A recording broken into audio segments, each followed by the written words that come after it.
प्रेरणास्पद कथाएं YouTube channel पर मैं धनंजय जैन आप सभी का हार्दिक अभिवादन करता हूं। छोटी सी कहानी डीजे की जुबानी। दोस्तों, आज की कहानी चरित्र के ऊपर है। एक व्यक्ति ने, जो कि जिज्ञासु था, पहुंचे हुए एक संत महात्मा से अपनी जिज्ञासा का समाधान प्राप्त करने हेतु प्रश्न पूछा कि गुरुदेव, दिखने में एक जैसा रंग, एक जैसा रूप, बनावट एक जैसी, फिर कोई कोई अभ्युन्नति की ओर अग्रसर हो जाता है, जिंदगी के अंदर उन्नति ही उन्नति करता चला जाता है और दूसरा व्यक्ति पतन के गर्त में गिर जाता है। ऐसा क्यों? महात्मा ने कहा कि एक काम करो, तुम्हारे प्रश्न का उत्तर मैं तुम्हें कल तालाब के पास दूंगा। सवेरे इतने समय पर तुम वहां पर पहुंच जाना। उसने कहा ठीक है। दूसरे दिन ये जिज्ञासु महात्मा के कथनानुसार तालाब के पास पहुंचता है तो देखता है महात्मा के हाथ में 2 कमंडलू थे। उसे थोड़ा आश्चर्य हुआ है, महात्मा कमंडलू लेके क्यों आए हैं, और वो भी एक नहीं 2। पर जब उसने ध्यान से देखा तो एक कमंडल सही सलामत था और दूसरे कमंडल के पेंडे में एक छोटा सा छेद था। महात्मा ने दोनों कमंडल उठा के तालाब के पानी में फेंक दिए।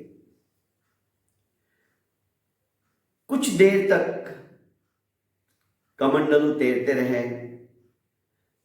जो कमंडल पूरी तरह से अच्छा था वो तो तैरता ही चला जा रहा था, पर दूसरा कमंडल जिसके पेंदे में छेद था, धीरे धीरे जैसे जैसे उसके छेद से पानी अंदर आता गया, वो डूबने की स्थिति में आने लगा। और एक समय ऐसा आया थोड़ी ही देर बाद कि वो कमंडल पूरा की पूरा पानी के अंदर डूब गया। महात्मा ने कहा कुछ समझे? शिक्षा देते हुए महात्मा बोले कि देखो, दिखने में दोनों कमंडल एक जैसे हैं, इनका स्वभाव एक जैसा है, बनावट एक जैसी है, सब कुछ एक जैसा है, पर एक कमंडल बिल्कुल भी, जिसमें कहीं लेश मात्र भी कोई छेद नहीं था, कोई अवगुण नहीं था, कोई दुर्गुण नहीं था, पर दूसरे कमंडल में सिर्फ एक छेद था और वो छेद था चरित्र का। चरित्र नहीं तो कुछ भी नहीं। इसलिए तत्वार्थ सूत्र के अंदर कहा गया है ज्ञान क्रियाभ्याम मोक्ष। सिर्फ ज्ञान होने से कुछ नहीं होता है, ज्ञान को जीवन में उतारने के लिए चरित्र का होना बहुत ज्यादा जरूरी है, आचरण में आना बहुत जरूरी है। चरित्र नहीं तो कुछ भी नहीं। और उसी कारण से एक छोटे से छेद ने उस दूसरे कमंडल को डुबो दिया। बस यही बात है। अभ्युन्नति यदि तुम चाहते हो तो जीवन में चरित्र का निर्माण भी बनाए रखना। जिस दिन तुम्हारा चरित्र खंडित हो गया, जिस दिन तुम्हारा चरित्र ध्वस्त हो गया, जिस दिन तुम्हारे जीवन के अंदर अवगुण का छेद हो गया, समझ लीजिए दोस्तों, जिंदगी अभ्युन्नति के बजाय अवनति की ओर ले जाएगी, उस कमंडल की तरह से। बहुत बहुत धन्यवाद दोस्तों।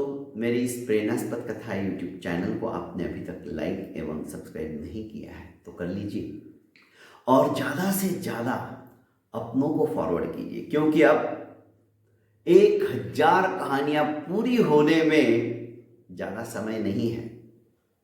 मुश्किल से 10-12 कहानियां होती इस YouTube चैनल पर आपको एक साथ प्ले स्टोर में जाकर आप देखोगे तो 1000 कहानियां मिलेगी। सर्च करो, कहानियों का टाइटल दिया है, जो कहानी अच्छी लगती है सुनो, क्या पता कौन सी कहानी सुनकर किसके जीवन के अंदर परिवर्तन आ जाए और उसका पुण्य फल आपको प्राप्त हो। इसलिए ज़्यादा से ज़्यादा मेरी इस चैनल को लाइक एवं सब्सक्राइब करने के पश्चात अपनों को फॉरवर्ड करो। हम आलतू फालतू मैसेज फॉरवर्ड करते रहते हैं टाइम पास के लिए, पर कम से कम ऐसे जीवन को अभ्युन्नति की ओर ले जाने वाली कहानियों के चैनल के लिंक को आप फॉरवर्ड करोगे तो मैं समझता हूं सचमुच में हमें कुछ ना कुछ तो पुण्य की प्राप्ति होने ही वाली है। और वैसे भी इस चैनल से जो मुझे गूगल के द्वारा पेमेंट आता है उसमें भी आपका बहुत बड़ा योगदान हो जाएगा, क्योंकि ये पूरा पेमेंट HIV पॉजिटिव बच्चों के लिए, अनाथ बच्चों के लिए, जिन किसानों ने आत्महत्या कर ली है उन बच्चों के एजुकेशन के लिए मैं डोनेट कर देता हूं। तो दान एक तरह से आप मेरी इन कहानियां सुन के मुझे भी दे रहे हो, ये भी एक पुण्य का ही फल है। आप किस तरह से पुण्य कर रहे हो शायद आप भी नहीं जानते। इसलिए दोस्तों मैं विनम्रता से आपसे अनुरोध करता हूं कि ज़्यादा से ज़्यादा अपनों को शेयर कीजिए और उन्हें YouTube चैनल को सब्सक्राइब करने के लिए प्रेरित भी कीजिए। बहुत बहुत धन्यवाद।